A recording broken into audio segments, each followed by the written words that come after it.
Housed at Northeast Ohio Medical University in Rootstown, Ohio. My name is Margie Sanders, and I'll be your facilitator for ECHO. The title of today's ECHO is Deprescribing for Older Adults That Are Falling. Keep in mind that the format for Project ECHO consists of an introductory didactic session followed by an interactive case presentation and discussion between providers. Before we begin, I would like to introduce the Grow ECHO Hub team. And if they would please introduce themselves. Denise Kropp. Hi, I'm Denise Kropp. I'm a research associate at Neomed, and I am the ECHO coordinator. Dr. Jen Drost. Hi, I'm Dr. Jen Drost. I'm a geriatrician with Summa Health. Brandy. Hi, I'm Brandy Krasnowski. I'm a social worker with Direction Home, Akron-Canton Area Agency on Aging and Disabilities, and social worker for the GWEP grant. Sue Fosnight. Hi, I'm Sue Fosnight. I am a pharmacist. I work at both Summa and also teach at Neomed. And Sue Hazlett. Hi, I'm Sue Hazlett. I'm the project manager for the GWEP grant. I work at Summa Health System. Presenters for today's ECHO will be Sue Fosnight, who, and she was very, I'd like to give a little more information about Sue, but than she gave. She is a clinical lead pharmacist for geriatrics at Summa Health and a Neomed professor for pharmacy practice. She is well published, and I have to say probably the most knowledgeable pharmacist I know. So that's Sue. Thank you. You're welcome. Following Sue, Amanda Harvin, who is the lead nurse practitioner for Summa Geriatric Medicine, will do a case presentation. So before we start, I have just a few housekeeping items. Please mute yourself during the presentation. To communicate with the group, use the chat function and share all chats with the entire group. Please make sure your name shows on the screen as well as your face so that our ECHO team becomes more familiar with each other. This really is about building community, and that's how we do it. During the case presentation, you can unmute to participate in the discussion as you wish. So that you are aware, today's session is being recorded. Also, be aware that the details of this case have been changed to ensure patient privacy. At this point, I'm going to turn it over to Sue Fosnight to begin the didactic portion of our ECHO. Okay, I'm going to share the screen here. Let me do that. Here we go. Okay, so today we're going to talk about deprescribing in older patients that are falling. I think this is a common thing that comes up. There we go. So the objectives today is I hope by the end of this presentation you'll be able to identify medications that may be important to deprescribe in older patients that are falling. And really, it always is a very patient-specific process for us to decide on those medications. And I hope to give you some of that information today as well. And then to discuss some strategies to safely deprescribe those medications, and then apply deprescribing strategies to a patient case. So falls do occur very often in older adults, and I think everybody on here probably realizes that. Just some facts about that is about 25% of older adults fall each year. And the CDC quotes that every 20 minutes an older adult dies from a fall in the United States. Medicare expenditures for falls are a lot. So there was data back in 2012 that said that we spend $31 billion on falls. And then finally, falls are associated with some depression and anxiety in our older adults as well. When patients start to fall, they tend to develop that fear of falling. And the fear of falling can lead to decrease in mobility, decrease in function, and decrease in independence. So really, a downward spiral often occurs once that starts. So I wanted to put out to the group, what medications have you seen increase the risk for falls? And whether you want to use the chat box or whether you want to go ahead and just unmute and say what they are, I thought that I'd like to hear what other people have to say. Anybody? Let's see if I can get to the chat box. Benzos comes from Amanda. Tracy also says that. Marty Willman says pain meds. Michelle says Benadryl. Okay, so we got a lot of them that we're going to talk about. And We got pain meds, benzos, and sleeping pills. Sorry. okay, so we'll go ahead and go. If you guys want to keep adding, we'll talk more in a minute. Looks like somebody added one more thing. Muscle relaxant. Okay. All right. So what I find, and I'm trying to figure out, let me make this small so I can see my slides. There we go. So common medications that I find that contribute to falls and that also are in the literature are benzodiazepines, non-benzodiazepine agonists, those are sleeping medications. I think a lot of you said benzodiazepines, backing up a bit, just because, and benzodiazepines probably have the most information out about being associated with falls. Dozens of articles out that show increased risk for falls, which a lot of these other medications don't have quite as much literature to validate that. Non-benzodiazepine agonists such as medications like zolpidem is the most common one. Those also will increase the risk for falls at about the same rate as the benzodiazepines. They were developed to be safer than benzodiazepines, but that just really didn't pan out. SSRIs and SNRIs, they have a question mark beside those. They does really look like they do increase risk for falls, but we are using them to treat depression oftentimes, and depression itself increases the risk for falls. So the American Psychiatric Society still says that we should be treating with SSRIs and SNRIs, but to be cognizant that they may increase risk for falls. Anticholinergics, certainly there is literature that supports that they increase risk for falls in our older patients. It's thought that that might be because of changes in cognition that occur, and then also they affect vision, so they blur vision. Antiepileptics, especially when the levels are high, will affect falls. Antihypertensives also can affect falls, opioids, and vitamin D when levels are high. All right, some considerations when you're looking at a medication list and trying to decide if that particular medication is increasing the risk for falls. So one of the things that I like to look for some medications, such as the antihypertensive, the pain medications, or what time was the fall? When did the fall actually occur compared to when the medication was given? Sometimes you have that information, sometimes you don't. But if you can correlate that the patient actually had taken the medication and soon after that medication had a peak, or soon after that medication was in effect, that the patient had a fall, I think that gives you stronger support for that it may have been related.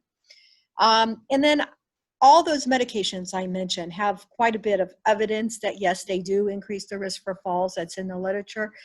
But keep in mind that everything hasn't been studied. So if you do have a medication that affects the CNS or affects blood pressure would be another example, then I would have a high suspicion that that may also be contributing, even though there isn't particular evidence on that particular medication. Especially if it was recently started and then the patient started to fall. So again, those temporal relationships.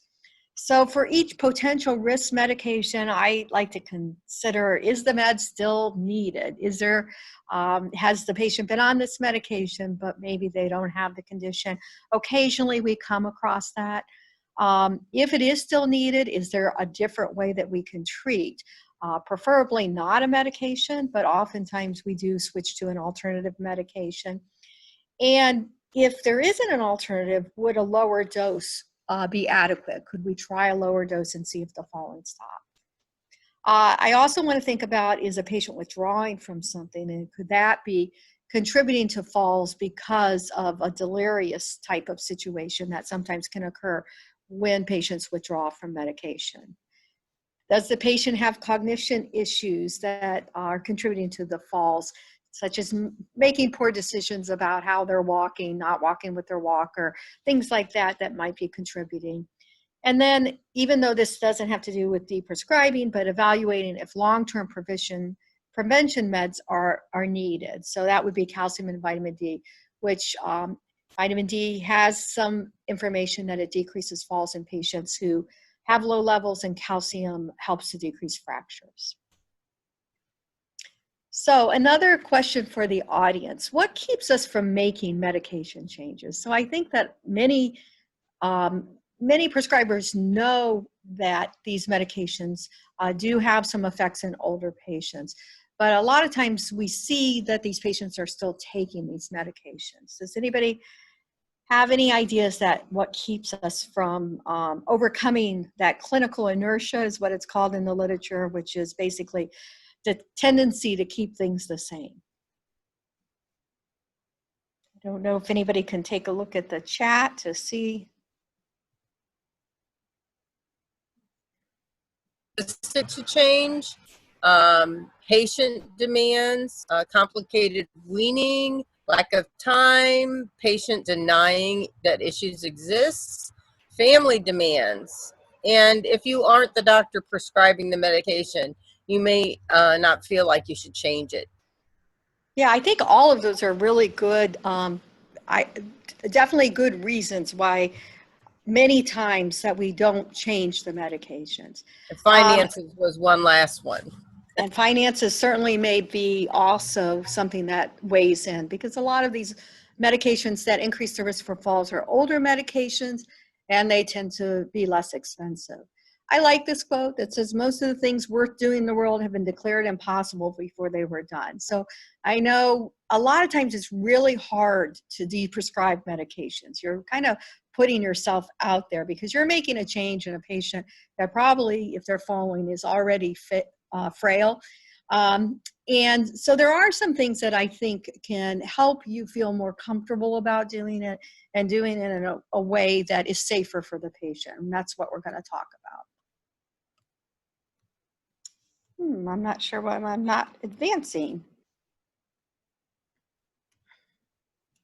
Sorry about that. Not sure what got stuck there. So one of the steps, these are steps to safely deprescribe. And I think the first step really is to get some agreement from the patient and or family. So sitting down with the patient and or family and talking to them about these drugs that maybe the patient's been on for quite a while, and a little bit about how the patient, as they age, handles those medications differently, and that this particular medication very well may be causing them more harm than good. Having them weigh in on the plan, I think, is important, because I think if you don't get them on board, then your chance of success is going to be a lot less of actually getting the patient off the medications. Whenever possible, I like to add the alternative to treatment before I start to wean. That's not always possible, but it's really nice to kind of cover whatever the indication for that medication was before you start taking it away. There's some exceptions with that. If the patient really isn't having any symptoms, been well controlled for a long time, we might just wean it off. And the third step is to really look at your medications and decide if you need to wean or not. And many of these medications that make patients fall, you do need to wean. And coming up with a weaning program that will minimize the chance that the patient withdraws from the medications is important. And then your last step, which is probably your most important step, is to monitor closely for return of symptoms or for withdrawal, and adjust the regimen accordingly. So a lot of this is not spelled out exactly how to do, and very variable depending on the patient. So that monitoring step is very important. So I have listed on here is common medications that contribute to falls that must be weaned. You can see it's most of the drugs I had on the other list. So there are, we want to be very careful that we don't cause more harm than good as we try to wean people off these medications that are contributing to falls. So how do we wean? It would be nice if it was very scientific and it was all spelled out on how to wean people off medications, but that just really isn't the case. There's certainly more art to this than there is science in my mind. There are several different sites, I would say, or places to go to decide how to wean a medication. Deprescribing.org, I've been very happy with that site. I like the way their approach is. They're using a very scientific approach to, and opinion as well of experts to come up with how to wean people off medications. I believe they have 5 or 6 on their site at this point, but they plan to do 20 different classes of medications that is supported by a grant. Medstopper.com is something I've come across just recently. It also it's probably not as well referenced as deprescribing.org, maybe a bit more opinion based. You have an opportunity to decide if the patient's frail or not frail, and they give you opinions about how to take people off of any medication that you type into, or most medications I've typed in there are listed. Medication package information is probably not the best place to go. So the manufacturers generally tell you how to start somebody on their medication, but not much on how to take somebody off of it. And then primary literature is, if you can't find anything anywhere else, I do go to primary literature. It's primarily case reports of patients or case series. So again, not a lot of great information, but it does give you some ideas of ways that haven't worked a lot of times, that people have withdrawn from medication, and then things that they may give opinion about how to do it in a different way. So what I'm going to go through, yes. There's a question in the chat regarding these sites. Are these sites helpful for families and patients as well as professionals, or is it mostly directed at professionals? These are definitely directed at professionals. Probably family can do it. They're pretty technical though when they go through. So deprescribing.org kind of goes through an algorithm of things to think about as whether or not you should even take people off meds, and then what to do, how to react as they might have side effects. Medstopper.com is basically a very plug in the medication, this is how you should be taken off of it. So it could be something a family could use, but not really designed that way. So a follow-up sort of question, are there any sites for patient and family education that you would recommend? Not that I know of. I haven't really seen anything out there that is directed more towards families and patients, but that's a good question. So what I'm going to do on the next slides is really talk about, this is kind of a disclaimer that it's based on the best evidence I could find, and it does have some of my opinion based in there as well on how to take people off these medications. So benzodiazepines, I have the common benzodiazepines, Ativan, Xanax, Clonidine. Those are the 3 common ones that I see people using. And there's various ways in the literature to take people off of it, but I think that this wean by 25% every 2 weeks until decreased by 50%, and then 10% or less per week is is a little bit more conservative than some, but encompasses most of the ways that people have talked about doing that. If you're interested in seeing some of how they came up with this, I do have several different references listed there. I've been using the 25% every 2 weeks in this method, and generally, and then slower afterwards. So I might not do exactly 10%. And then the 25%, sometimes you might end up closer to 33%, but I've been doing it for quite a few years. And I don't think I've had anybody actually withdraw, except for one patient where I kind of questioned if I really did have a good idea of what that patient was taking prior to admission. It was a hospitalized patient. Non-benzodiazepine receptor agonists, these are drugs like Zolpidem, Lunesta, Sonata, or the other 2 that are out there. So really what this one was looked at by deprescribing.org, and they are recommending 25% every 2 weeks until that lowest achievable dose. And then once you get to that lowest achievable dose, you've had 2 weeks of that, and just stop and monitor the patient. So it's not going to take anywhere as long as the benzodiazepines, because you don't have as many available doses to get to that lowest available dose. SSRIs and SNRIs, this is one that has changed recently. For quite a while, it was to decrease the dose by about a half every 3 to 5 days. That's a method that I've used and have been successful with. But now there is literature out in several different sources that are suggesting to do it a lot slower. So 25 to 50% every 1 to 2 weeks, or decrease the dose over at least 4 weeks is another method that was suggested. So we're kind of starting to see a theme with this by decreasing the dose by about 25% every 2 weeks. Seems to be an area that's fairly conservative, but that might work for most medications. I do have highlighted there the paroxetine and fluoxetine. Those are the two that I particularly worry about in our older patients, increasing the risk for falls. Paroxetine because of the anticholinergic effect, and fluoxetine because it lasts too long. It has a long half-life and starts to accumulate in our older patients.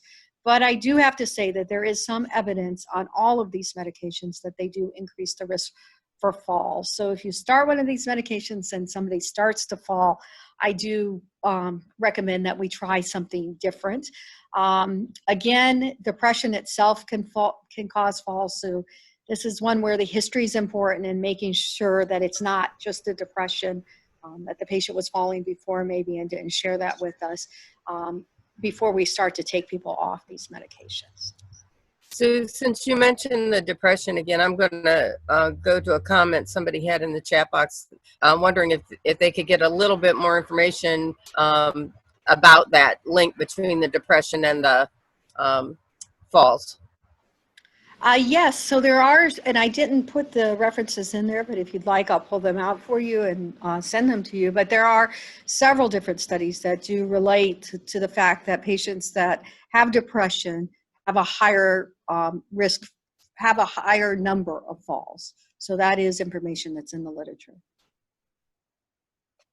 Hopefully I answered that well enough for you. If you have additional questions, just let me know. Okay. Highly anticholinergic meds. So there's a lot of medications that have this anticholinergic effect. Anticholinergic effect is thought, as I said before, to decrease falls, perhaps due to vision changes, perhaps due to cognition changes. I have listed up here medications that we know have high anticholinergic effects. There's others that have some anticholinergic effect. The thing about the anticholinergics is you don't necessarily need to wean all of these medications, but there are some that you do. Muscle relaxants, and I put baclofen over there on the right in parentheses because it's not really highly anticholinergic, but it does require wean. It's very important to wean baclofen, and I wanted to include that in there because if you don't wean baclofen, people have very severe withdrawal. But most other muscle relaxants also need to be weaned, although there's very little guidance how to do it. I have looked on their specific names for muscle relaxants, looked at them as a group, and there just tends to not be very much information about how to wean them. Tricyclic antidepressants, there is some literature that says wean over at least 4 weeks. Even those low doses of tricyclics. So occasionally you do still see somebody on amitriptyline, 10 milligrams at bedtime, or maybe 25 milligrams. So it's a pretty low dose that's being used maybe for neuropathic pain or maybe for sleep. Those can still cause side effects in older patients. And if at all possible, you do want to wean those off because I have had quite a bit of experience with hospitalized patients where even those low doses has caused delirium when they're not weaned. Antipsychotics, of course, we wean those, and how to wean those are really based on the individual agent. So those are so variable, I didn't feel like we could really cover that in the time allotted here today. Next group is antiepileptics, and antiepileptics as a group will increase the risk for falls. The side effects of antiepileptics often have some CNS effects that can affect gait and can affect vision. So especially when the dose is high, so always my first step would be to check a level. Then we would want to wean down that dose if at all possible. Kind of depends on what the patient's taking this for. So The ones that I have listed here are the newer group, but those are definitely the drugs that we normally see our patients taking. There is some information that if you're not taking these medications for seizures, that you can wean faster than if you are taking them for seizures. I tend to be conservative, and if at all possible, try to wean these slowly. Again, not a lot of guidance. Tape over at least 2 weeks, tape over greater than a week. So again, it's some judgment about why you're taking the patient off the medication, and how bad they are and how high their level is would kind of depend on how fast you do that. Gabapentin, I did include that under antiepileptics, although it's often used for pain. Lots of case reports about you can't just stop gabapentin, even if it's not being used for seizures. So weaning by 25% every 2 weeks, again, a recurring theme we're hearing here, is a recommendation that one group put out, and I think that that is reasonable, and I've been using that for a while with good results. Next group. One question on that. Weaning for how long do they have to be on the medication before you have to consider weaning? I think that's somewhat variable depending on which medication you're talking about. So in general, I would say if somebody's been on a medication for a week or two, benzodiazepines is very clear. That's in the literature, 2 weeks. So once you're on that medication for 2 weeks, you definitely need weaning. I tend to go, if they've been on it for a week, I'm going to probably try to wean. And it's somewhat dependent on what the medication is. Okay, moving on to antihypertensives and risk for falls. So all antihypertensives have the propensity to increase the risk for falls by dropping the blood pressure too much, but certain ones are worse, and those are the ones that cause orthostasis. That's short-acting nitrates like short-acting isosorbide, nitroglycerin paste, which isn't used very often anymore.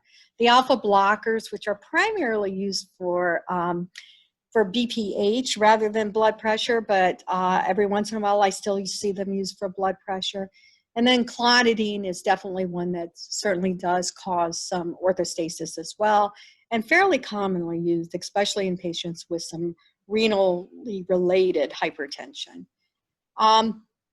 So antihypertensives that must be weaned, I think it's a good idea to wean most things, but Clonidine and beta blockers are in the antihypertensive group, need to definitely be weaned. Clonidine, you can get that rebound hypertension, so blood pressure goes up very high if you just stop it.